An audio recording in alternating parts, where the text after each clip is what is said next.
Hi friends, ఈరోజు మీకు ఒక మంచి క్రైమ్ థ్రిల్లర్ మూవీని ఎక్స్ప్లెయిన్ చేయబోతున్నాను. మూవీ చాలా ఇంట్రెస్టింగ్గా ఉంటుంది. వీడియోని ఎండ్ వరకు చూడండి. అలాగే హైప్ ఏదో ఇచ్చేసి సబ్స్క్రైబ్ చేసుకోవచ్చు కదా. సరే, ఇక లేట్ చేయకుండా స్టోరీ విందాం పదండి. ఈ మూవీ అర్ధరాత్రి జనాలు లేని చోట ఒక నిర్మానుష్యమైన రోడ్డు మీద స్టార్ట్ అవుతుంది. అక్కడికి ఒక రిక్షావాడు చాలా సైలెంట్ గా ఏదో దొంగ పని చేయడానికి వచ్చినట్టు వస్తాడు. వాడు వచ్చింది ఏ ప్యాసింజర్ కోసమో కాదు, అయినా ఈ టైంలో ఎవడుంటాడు లేండి. నిజానికి వాడి బుర్రలో ఒక క్రూరమైన స్కెచ్ అయితే ఉంటుంది. వాడు తీసుకొచ్చిన రిక్షాని రోడ్డు సైడ్ కి ఆపేసి అందులో నుంచి ఒక భారీ బండరాయిని బయటకు తీసి ఆ రాయిని మోసుకెళ్లి కరెక్ట్ గా రోడ్డు మధ్యలో పెడతాడు. వాడి ప్లాన్ ఏంటంటే ఆ చిమ్మటి చీకట్లో ఆ నల్లటి రోడ్డు మీద ఆ రాయి ఎవరికి కనిపించదు కదా, ఏదైనా వెహికల్ స్పీడ్ గా వచ్చి దాన్ని గుద్దితే ఖచ్చితంగా యాక్సిడెంట్ అవుతుంది. అప్పుడు ఆ వెహికల్లో ఉన్న వాళ్ళు చచ్చిపోతే వాళ్ళ దగ్గర ఉన్న డబ్బు నగలు అన్ని దోసుకోవచ్చని వాడి ప్లాన్ అన్నమాట. వాడు ఇలా చేసే పని చూస్తే చాలా ఎక్స్పర్ట్ లాగా కనిపిస్తాడు. వాడు అనుకున్నట్టుగానే కాసేపటి తర్వాత ఒక బైక్ అతను వచ్చి రాయిని చూసి పక్క నుంచి వెళ్ళిపోతాడు. దాంతో వాడు చాలా డిసప్పాయింట్ అవుతూ ఉంటే సరిగ్గా అప్పుడే అటువైపు నుంచి ఒక వ్యాన్ అయితే చాలా స్పీడ్ గా వస్తుంటుంది. వ్యాన్ నడుపుతున్న డ్రైవర్ కి ఆ రాయి కనిపించకపోయేసరికి ఆ వ్యాన్ బలంగా ఆ రాయిని ఢీ కొడుతుంది. ఆ దెబ్బకి వ్యాన్ గాల్లోనే పల్టీలు కొట్టి చాలా దూరం ఎగిరిపడుతుంది. అది చూసి వాడు చాలా భయపడిపోయి వెంటనే అక్కడ పెట్టిన రాయిని మళ్లీ రిక్షాలో పెట్టి అక్కడ నుంచి వ్యాన్ దగ్గరికి వెళ్తుంటాడు. సరిగ్గా అప్పుడే భారీ శబ్దంతో ఆ వ్యాన్ బ్లాస్ట్ అయిపోయి మంటలు కూడా వచ్చేస్తాయి. ఆ సీన్ చూసి రిక్షా వాడికి ఫ్యూజులు ఎగిరిపోతాయి. వాడు అనుకున్నది చిన్న యాక్సిడెంట్, కానీ జరిగిందేమో పెద్ద బ్లాస్ట్. దాంతో వాడు భయంతో వణికిపోయి వాడి రిక్షాని కూడా అక్కడే వదిలేసి వెనక్కి తిరిగి చూడకుండా అక్కడి నుంచి వెళ్ళిపోతాడు. నెక్స్ట్ డే మార్నింగ్ ఒక ట్రక్ డ్రైవర్ ఈ యాక్సిడెంట్ ని చూసి పోలీస్ వాళ్ళకైతే చెప్తాడు. పోలీస్ వాళ్ళు ఫాస్ట్ గా స్పాట్ కి అయితే చేరుకొని అక్కడ మొత్తం అంతా చూస్తుంటారు. అక్కడ సీన్ చూస్తే గుండె తరుక్కుపోతుంది. మొత్తం 4 డెడ్ బాడీస్ ఉంటాయి. అందులో 3 అమ్మాయిలు, ఒక అబ్బాయి. ఈ మిస్టరీ కేసుని ఇన్వెస్టిగేట్ చేయడానికి ఏసీపీ మాధవ్ ఎంట్రీ ఇస్తాడు. మాధవ్ ఆ స్పాట్ ని చాలా జాగ్రత్తగా పరిశీలిస్తుంటాడు. అతనికి అక్కడ కొన్ని వింత విషయాలు అయితే కనిపిస్తాయి. ఆ 3 అమ్మాయిల బాడీస్ వ్యాన్ లోపల కాలిపోయి ఉన్నాయి, కానీ అక్కడ ఉన్న అబ్బాయి బాడీ మాత్రం వ్యాన్ బయట పడి ఉంది. పైగా ఆ బాడీ ఏమో కొంచెం కాలలేదు. సో పోలీస్ వాళ్ళు ఏమనుకుంటారంటే ఇక్కడ ఉన్న అబ్బాయి బాడీ డ్రైవర్ది అనుకుంటా. వాడు అమ్మాయిల్ని కాపాడాలని బయటికి వచ్చాడేమో, అప్పుడే డీజిల్ ట్యాంక్ పేలి అందరూ చనిపోయారేమో అనుకుంటారు. ఆ తర్వాత అందరూ రోడ్డు మీద ముందుకు నడుచుకుంటూ వెళ్తున్నప్పుడు అక్కడ ఒక రిక్షా అయితే కనిపిస్తుంది. ఆ రిక్షా మీద ఒక బండి అయితే ఉంటుంది. అక్కడే వాళ్ళకి సిగరెట్ కూడా దొరుకుతుంది. ఇదంతా చూస్తున్న మాధవ్కి డౌట్స్ మీద డౌట్స్ వస్తూనే ఉంటాయి. ఈ నిర్మానుష్యమైన రోడ్డు మీద ఈ రిక్షా ఏంటి, ఈ రాయి ఏంటి, అసలు ఈ రాయి వల్లే యాక్సిడెంట్ అయిందా అని ఆలోచనలో పడతాడు.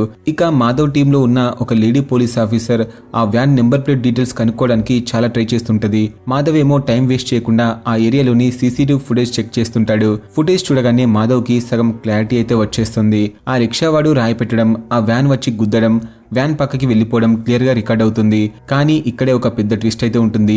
ఆ వ్యాన్ కి యాక్సిడెంట్ అయిన తర్వాత బ్లాస్ట్ అవ్వడానికి మధ్యలో ఏం జరిగిందనేది రికార్డ్ అయితే అవ్వలేదు.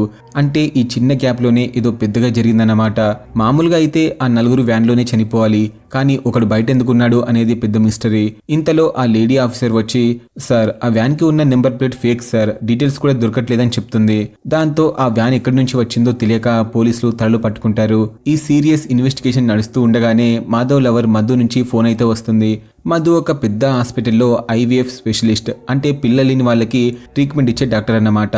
వీళ్ళిద్దరి ఎంగేజ్మెంట్ అయి 1 year అయిన సందర్భంగా మాధవ్ కి సర్ప్రైజ్ ఇవ్వడానికి ఒక రెస్టారెంట్ కి రమ్మని పిలుస్తుంది. పాపం మన మాధవ్ గారు డ్యూటీలో బిజీగా ఉన్నా సరే వచ్చి కలుస్తాడు.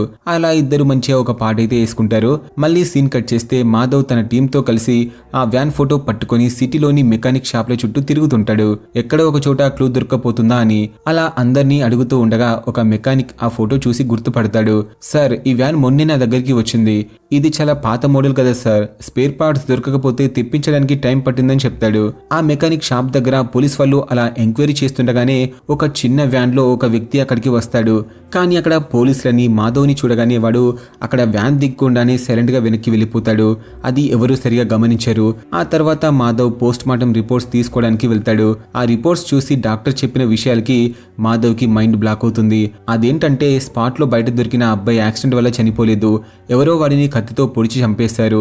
ఇంకో దారుణమైన విషయం ఏంటంటే వ్యాన్ లో కాలిపోయిన 3 అమ్మాయిల్లో ఒక అమ్మాయి యాక్సిడెంట్ జరగడానికి 2 గంటల ముందే చనిపోయింది. అంటే చనిపోయిన శవాన్ని వ్యాన్లో ఎక్కించారన్నమాట. మాధవ్ వెంటనే డౌట్ వచ్చి, డాక్టర్ ఆ అమ్మాయిల మీద ఏమైనా రేప్ లాంటిది జరిగిందా అని అడిగితే దానికి డాక్టర్, లేదు ఏసీపీ, అలాంటి అబ్యూస్ ఏం జరగలేదు, కానీ ఆ చనిపోయిన 3 అమ్మాయిలు గుడ్డివాళ్ళు అని చెప్తాడు. అది వినగానే మనడు ఒక్కసారిగా షాక్ అయిపోతాడు. అలాగే గుండె బరివెక్కిపోతుంది. పాపం అమ్మాయిలు గుడ్డివాళ్ళు కాబట్టి ఖచ్చితంగా ఏదో ఒక ఆశ్రమం లేదా ఆర్ఫనేజ్ కి సంబంధించిన వాళ్ళే ఉంటారని మాధవ్ అయితే గెస్ చేస్తాడు. వెంటనే సిటీలో ఉన్న అన్ని ఆర్ఫనేజ్ లో ఎంక్వైరీ చేయిస్తాడు. కరుణం అనే ఒక ఆర్ఫనేజ్ వాళ్ళు మాత్రం డీటెయిల్స్ ఇవ్వడానికి మొండికేస్తుంటారు. దాంతో మాధవ్కి మండిపోతుంది. వెంటనే పై ఆఫీసర్ దగ్గరికి వెళ్లి పర్మిషన్ తీసుకుని వచ్చి మరీ ఆ లెటర్ని వాళ్ళ మొహన కొడతాడు. ఇక భయపడిపోయిన ఆ ఆర్ఫనేజ్ వాళ్ళు రిజిస్టర్స్ అన్ని మాధవ్ ముందు పెడతారు. ఇదిలా ఉండగా ప్యారలల్ గా మధు హాస్పిటల్లో ఒక ఐ టెన్షన్ సీన్ అయితే నడుస్తుంటుంది. మధు ఐవీఎఫ్ స్పెషలిస్ట్ కదా, సో ఆ అమ్మాయికి ట్రీట్మెంట్ ఇచ్చిన తర్వాత ఆమె పొట్టులో విపరీతమైన నొప్పి వచ్చి తలడిల్లిపోతుంటుంది. మధు ఆ పేషెంట్ పాత రిపోర్ట్స్ అలాగే కొత్త రిపోర్ట్స్ కంపేర్ చేసి చూస్తుంది. అది చూసి ఆమెకి షాక్ అయితే తగులుతుంది. ట్రీట్మెంట్ కి ముందు అంతా నార్మల్ గా ఉన్న రిపోర్ట్స్ ఇప్పుడు పూర్తిగా తేడాగా ఉంటాయి. అసలు ఏం జరుగుతుందో తెలుసుకోవడానికి మధు ఆ పేషెంట్ శాంపిల్ ని తీసుకుని ల్యాబ్ కి వెళ్తుంది. అక్కడ నర్స్ ఏమో అడ్డుపడుతుంది.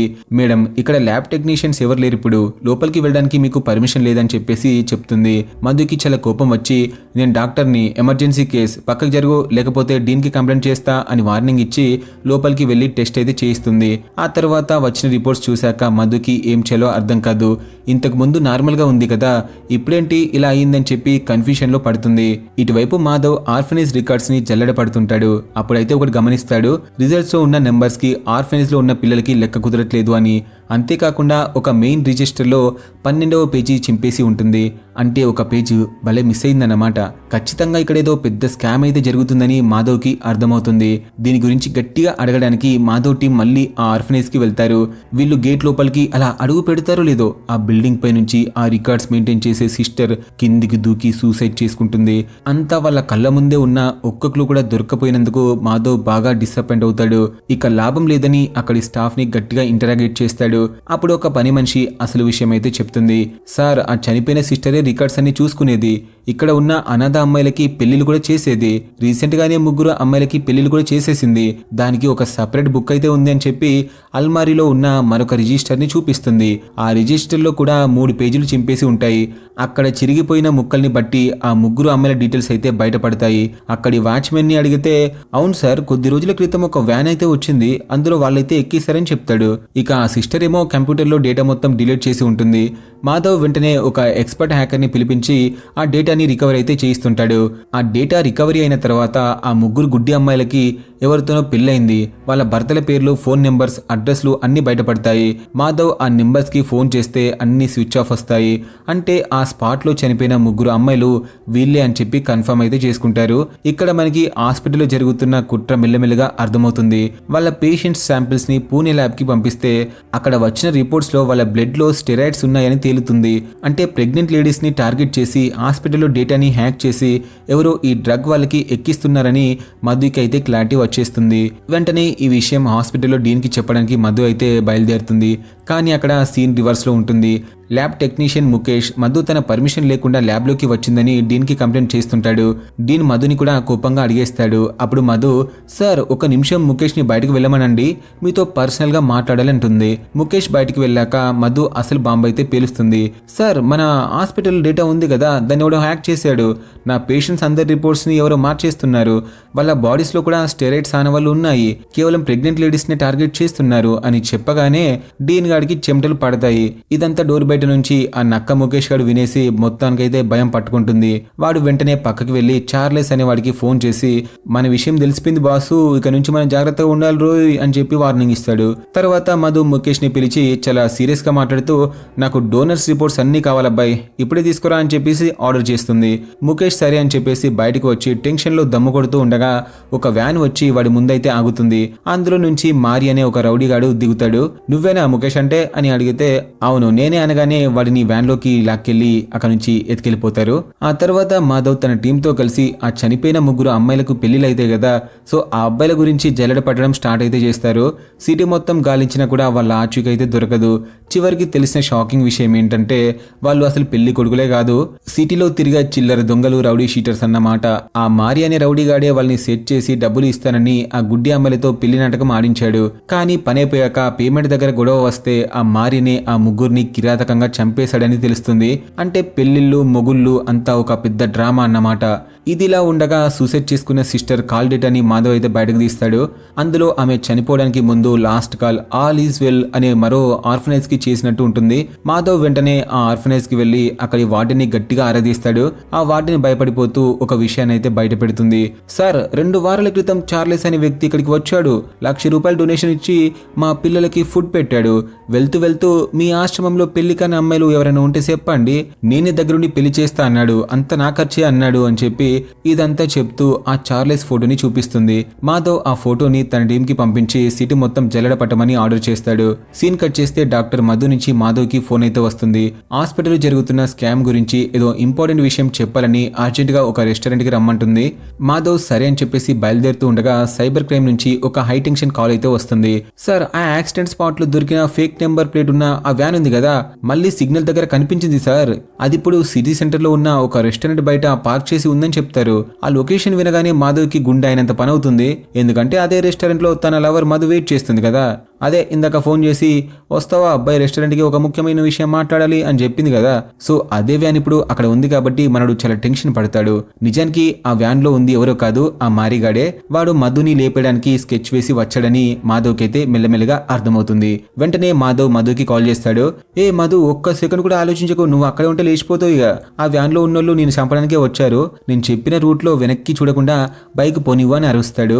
మధు కంగారుగా బైక్ స్టార్ట్ చేసి వెళ్తుంటే ఆ వ్యాన్ ఆమెని చేస్ చేయడం అయితే స్టార్ట్ చేస్తుంది. మధు చాకచక్యంగా డ్రైవ్ చేస్తూ ఫైనల్ గా ఒక బ్రిడ్జ్ మీదకి అయితే చేరుకుంటుంది. అప్పటికే మన మాధవ్ గాడు మొత్తం అయితే అరేంజ్ చేసి పెడతాడు. అంటే అక్కడ ఆల్రెడీ పోలీస్ టీం అయితే తన కోసం వెయిట్ చేస్తూ ఉంటుంది. ఇక గన్స్ పట్టుకొని వాళ్ళిద్దరిని షూట్ చేయడానికి రెడీగా ఉంటారు. పోలీసులను చూడగానే మారిగాడు వాడి ఫ్రెండ్ పారిపోవడానికి అయితే ట్రై చేస్తుంటారు. ఇక అక్కడున్న పోలీస్ అతను ఫైరింగ్ స్టార్ట్ చేయడంతో మారి ఫ్రెండ్ స్పాట్ లోనే బుల్లెట్ తగిలి అక్కడికక్కడే చచ్చిపోతాడు. మారి మాత్రం ఆ బ్రిడ్జ్ పై నుంచి నదిలోకి దూకి తప్పించుకుంటాడు. ఈ గొడవంతా అయ్యాక మాధవ్ మధు దగ్గరికి వెళ్లి అసలేం జరుగుతుంది మధు, వాళ్ళు నిన్ను ఎందుకు టార్గెట్ చేశారు అని అడుగుతాడు. అప్పుడు మధు అసలు నిజాన్ని ఒక మెడికల్ మాఫియాని బయటపెడుతుంది. మాధవ్, నా పేషెంట్స్ రిపోర్ట్స్ అన్ని అబ్నార్మల్ గా వస్తున్నాయి. వాళ్ళ బ్లడ్ లో ఒక డేంజర్ డ్రగ్ అయితే కలుపుతున్నారు. దానివల్ల తల్లికి ఎలాంటి ప్రాబ్లం లేదు, కానీ పుట్టబోయే పిల్లల మీద భయంకరమైన ఎఫెక్ట్ పడుతుంది. ఆ డ్రగ్ వల్ల బేబీ హార్మోన్స్ మారిపోతున్నాయి. అంటే అబ్బాయి పుడితే వాడి బాడీలో అమ్మాయి లక్షణాలు, అమ్మాయి పుడితే అబ్బాయిల లక్షణాలు వస్తాయి. క్లియర్ గా చెప్పాలంటే పుట్టబోయే పిల్లలు ట్రాన్స్జెండర్ గా పుట్టే ఛాన్స్ ఉందని చెప్పేసి ఒక పెద్ద బాంబ్ అయితే పేలుస్తుంది. ఇది విన్న మాధవ్ కి అక్కడే ఉన్న డీన్ కి మైండ్ బ్లాక్ అయిపోతుంది. డీన్ కూడా నా సపోర్ట్ మీకే ఉంటుంది ఏసీపీ, దీని వెనకాల ఎంత పెద్ద తలకాయ ఉన్నా సరే ఈ దుర్మార్గాన్ని ఆపండి అని చెప్పేసి ఫుల్ సపోర్ట్ చేస్తాడు. మాధవ్ వెంటనే రంగంలోకి దిగుతాడు. ఆ ల్యాబ్ టెక్నీషియన్ ముఖేష్ గడి ఫ్రెండ్ ని లాక్కొచ్చి మనోడి స్టైల్లో ఒక స్పెషల్ ట్రీట్మెంట్ అయితే ఇస్తాడు. అలా వాడికి దెబ్బలు పడగానే నిజం మొత్తం కక్కేస్తాడు. వాడు నిజం ఏం చెప్తాడో తెలుసా, ఆ చార్లెస్ గడి అడ్రస్. సో వాడి అడ్రస్ దొరకగానే మాధవ్ టీం వాడి ఇంటిని చుట్టుముట్టేస్తుంది. చార్లెస్ గాడు పోలీసులని చూసి ఫైట్ చేయడానికి ట్రై చేస్తుంటాడు, కానీ మాధవ్ వాడిని పిచ్చ కొట్టుడు కొట్టి స్టేషన్ కి ఈడ్చుకొచ్చేస్తాడు. స్టేషన్ లో మాధవ్ బెల్ట్ తీస్తే చార్లెస్ గతం మొత్తం గడగడా చెప్పేస్తుంటాడు. సార్, మా దందా చాలా పెద్దది. మేము ఆర్ఫనేజ్లకి వెళ్లి డొనేషన్స్ పేరుతో నమ్మించి అక్కడ ఎవరు లేని అనాథ అమ్మాయిలకి పెళ్లిళ్లు చేస్తామని తీసుకెళ్తాం. ఆ పెళ్లిళ్ళు అన్ని ఫేక్ సార్. పెళ్లి కాగానే ఆ అమ్మాయిల్ని మళ్ళీ మేమే కిడ్నాప్ చేసి వాళ్ళ గర్భాశయంలో ఉన్న ఎగ్స్ ని తీసి బ్లాక్ మార్కెట్ లో అమ్మేస్తాం. ఈ విషయం ఆ చనిపోయిన సిస్టర్ కి తెలిసింది. ఆమె పోలీసులకి చెప్తానంటే మేమే ఆమెని బ్లాక్మెయిల్ చేశాం. నువ్వు అమ్మాయిలని మాకు అమ్మేశావని మేమే నీ మీద రివర్స్ కేసు పెడతాం అని చెప్పి బెదిరించాం. దాంతో భయపడి ఆ సిస్టర్ మా మాట వినింది. కానీ ఎప్పుడైతే మీరు ఎంక్వైరీకి వచ్చారో ఇక దొరికిపోతానేమో అన్న భయంతో ఆమె సూసైడ్ చేసుకుందని చెప్తాడు. మాధవ్కి సగం క్లారిటీ వస్తుంది, కానీ అసలు డౌట్ అలాగే ఉంటుంది. సరే ఇదంతా ఒక ఎత్తు, మరి ఆ పేషెంట్స్ బాడీలో ఆ హార్మోన్ డ్రగ్ ఎలా వచ్చాయి? దీని వెనకాల ఉన్న బిగ్ బాస్ ఎవరు అని గట్టిగా అడిగితే అప్పుడు ఆ చార్లెస్ గాడు అంటాడు, మా బాస్ పేరు వేద, వాడు ఎక్కడుంటాడో ఎలా ఉంటాడో మాకు కూడా తెలియదు అని చెప్తాడు. ఇక్కడే కథలో అసలు ట్విస్ట్ అయితే రివీల్ అవుతుంది ఫ్రెండ్స్. ఆ వేద ఎవడో కాదు, మొదట్లో మాధవ్కి వ్యాన్ ఫోటోని చూసి ఇన్ఫర్మేషన్ ఇచ్చిన ఆ మెకానిక్ గాడే అన్నమాట. వాడు బయటకి బక్కపిల్లగాడు అమాయకుడైన మెకానిక్ లాగా నటిస్తూ లోపల ఇంత పెద్ద సైకో మాఫియా నడిపిస్తున్నాడు అన్నమాట. ఇక్కడ ఒక ఫ్లాష్ బ్యాక్ కట్ అవుతుంది. ఆ యాక్సిడెంట్ జరిగిన రోజు రాత్రి వేద మరియు చార్లెస్ ఆ గుడ్డి అమ్మాయిల్ని కిడ్నాప్ చేసి వ్యాన్ లో తీసుకెళ్తుంటారు. మధ్యలో ఒక అమ్మాయి తప్పించుకొని రోడ్డు మీదకి దూకేద్దాం అనుకుంటుంది, దూకేస్తుంది. వేద ఆ అమ్మాయిని జుట్టు పట్టుకుని ఈడ్చుకొచ్చి చావకొట్టి మళ్ళీ అదే వ్యాన్ లో పడేస్తాడు. కరెక్ట్ అప్పుడే మన రిక్షావాడు కకృతిపడి డబ్బుల కోసం రోడ్డు మీద ఆ రాయినైతే పెట్టేస్తాడు. యాక్సిడెంట్ జరిగినాక ఆ రిక్షావాడు డబ్బులు దొంగిలించడానికి వెళ్తే వేద వాడిని కత్తితో పొడిచి స్పాట్లోనే చంపేస్తాడు. ఆ తర్వాత ఏ ఆధారం దొరకకూడదని వ్యాన్ని పెట్రోల్ పోసి తగలబెట్టేస్తాడు. అంటే ఆ రోజు చనిపోయిన అబ్బాయి ఆ రిక్షావాడే, అలాగే ఆ కాలిపోయిన డెడ్ బాడీస్ ఆ గుడ్డి అమ్మాయిలవే అన్నమాట. ఇక ప్రెజెంట్ లోకి వచ్చేస్తే చార్లెస్ ఈ నిజాలన్నీ మాధవ్కి చెప్తుంటాడు. కరెక్ట్ గా అదే టైంకి ఆ మెకానిక్ గాడు అదే వేద ఏమీ తెలియనట్టు పోలీస్ స్టేషన్ కి వస్తాడు. వాడి ధైర్యం చూడు మావా, ఏకంగా సింహం గుహలోకి వచ్చి వేటాడుతుంటాడు. ఎస్ఐ దగ్గరికి వెళ్లి, సార్ నా పేరు మారి నా చెల్లి ఆశ్రమం నుంచి కనిపించకుండా పోయింది అని చెప్పి కంప్లైంట్ ఇస్తాడు. ఎస్ఐ వాడిని గుర్తుపట్టి, నువ్వు మెకానిక్ కదరా, ఏసీపీ సార్ దగ్గరికి తీసుకెళ్తారా అని చెప్పి మాధవ్ దగ్గరికి తీసుకెళ్తాడు. మాధవ్ వాడిని ఓదార్చుతుండగా ఒక కానిస్టేబుల్ పరిగెత్తుకుంటూ వచ్చి, సార్ సెల్లో ఉన్న చార్లెస్ గాడు గిలగిల కొట్టుకుంటున్నాడు, నోట్లో నురగలు వస్తున్నాయని చెప్తాడు. వెళ్ళి చూస్తే వాడు చచ్చిపోయి ఉంటాడు. ట్విస్ట్ ఏంటంటే స్టేషన్ కి వచ్చిన ఫుడ్ ప్యాకెట్స్ లో ఈ వేదగాడే విషయం కలిపేశాడు. తన పేరు ఎక్కడ బయట పెడతాడు అని చార్లెస్ ని పోలీస్ స్టేషన్ లోనే లేపేశాడు. చనిపోయే ముందు చార్లెస్ ఏదో చెప్పబోతాడు కానీ ప్రాణం పోతుంది పాపం బిడ్డకి. అప్పుడే ఈ వేదగాడు డ్రామా స్టార్ట్ చేసి ఒక కొత్త కథ చెప్తాడు. సార్ ఆ చనిపోయిన చార్లెస్ గాడి ఫ్రెండ్ ఒకడు ఉన్నాడు, వాడి పేరు మారి, వాడి ముఖం నాకు గుర్తుందని చెప్పి ఆ మధుని చేసిన రౌడీ అదే మారిగాడి పోలికలు అయితే చెప్తాడు. అలా ఈ కేసుని వాడి మీదికి తోసేసి తాను మాత్రం ఏ పాపం తెలియని వాడిలా స్టేషన్ నుంచి దర్జాగా వెళ్ళిపోతాడు. పోలీసులు ఆ మారిగాడి కోసం స్కెచ్ వేసి వెతుకుతూ ఉండగా చనిపోయిన చార్లెస్ జేబులో నుంచి ఫోన్ అయితే మోగుతుంది. మాధవ్ ఫోన్ లిఫ్ట్ చేసే లోపే ఫోన్ అయితే కట్ అయిపోతుంది. వాడికి వచ్చిన నెంబర్ ని ట్రేస్ చేస్తే ఒక అడ్రస్ అయితే దొరుకుతుంది. మాధవ్ తన టీంతో అక్కడికి వెళ్తే ఒక ముసలైన ఉంటాడు. ఆయన ఎవరో కాదు, ఈ వేద వల్ల సొంత నాన్న. ఆయన ఇంట్లో గోడ మీద ఒక అమ్మాయి ఫోటో చూసి మాధవ్ అయితే షాక్ అవుతాడు. ఆ అమ్మాయి ఎవరు అని అడిగితే ఆ తండ్రి కన్నీళ్లు పెట్టుకుని గుండె బరివెక్కేసి ఒక గతమైతే చెప్తాడు. సార్ ఆ ఫోటోలో ఉంది నా కూతురు వేదిక, ఇంటర్ వరకు పద్ధతిగా చాలా నార్మల్ గానే ఉంది, కానీ ఆ తర్వాత తన బాడీలో హార్మోనల్ చేంజెస్ అయితే వచ్చాయి. మగవాడిలా మారాలనిపించేది, మగవాడిలా బట్టలు వేసుకుని దువ్వుకునేది. డాక్టర్స్ కూడా ఆమెలో మేల్ హార్మోన్స్ ఎక్కువగా ఉన్నాయని చెప్పారు. అది తప్పు కాదు సార్, కానీ ఈ సమాజం దాన్ని తప్పుగా చూసింది. కాలేజ్లో జాయిన్ అయ్యాక అక్కడ స్టూడెంట్స్, లెక్చరర్స్ అందరూ ఆమెని ఇజ్రా అని, తేడా అని వంకర చూపులతో చూసి విపరీతంగా అవమానించారు. చివరికి కాలేజ్ నుంచి గంటేశారు. ఆ అవమానం తట్టుకోలేక వేదిక కాస్త పూర్తిగా ఆపరేషన్ చేయించుకొని వేద అనే మగవాడిలాగా మారిపోయాడు. అందుకే వాడు సొసైటీ మీద పగ పెంచుకున్నాడు. ఈ సమాజంలో ట్రాన్స్జెండర్స్ చాలా తక్కువ మంది ఉన్నారనే కదా మమ్మల్ని ఇలా పురుగుల్లాగా చూస్తున్నారు. అదే మేమే మెజారిటీ అయితే మాదే రాజ్యం అవుతుంది, అప్పుడు ఎవరు కూడా మమ్మల్ని వెక్కిరించలేరు అనే పిచ్చి ఆలోచనతో ప్రెగ్నెంట్ లేడీస్ కి డ్రగ్స్ ఇచ్చి పుట్టబోయే పిల్లల్ని ట్రాన్స్జెండర్ లాగా మార్చాలనే సైకో ప్లాన్ వేశాడు సార్ అని చెప్పేసి చాలా ఏడుస్తాడు. ఇక కథ మొత్తం క్లైమాక్స్ కి వచ్చేసరికి మాధవ్కి అసలు వీళ్ళనెవరో అర్థమైపోతుంది. లొకేషన్ ట్రేస్ చేసి ఆ మెకానిక్ షెడ్ కి వెళ్తాడు. అప్పటికే అక్కడ ఉన్న వేద ఆ లేడీ పోలీస్ ఆఫీసర్ ని, ఆ మారిగాడిని కిరాతకంగా చంపేస్తుంటాడు. ఆ లేడీ పోలీస్ ఆఫీసర్ ఒక రేంజ్ లో అయితే వాడితో ఫైట్ చేస్తుంది, బట్ మొత్తానికి పాపం అలా వెళ్ళిపోతుంది. తన టీమ్మేట్ అలా చనిపోయి ఉండడం చూసి మాధవ్ చాలా కోపంతో రగిలిపోతుంటాడు. ఇద్దరి మధ్య భీకరమైన ఫైట్ అయితే జరుగుతుంది.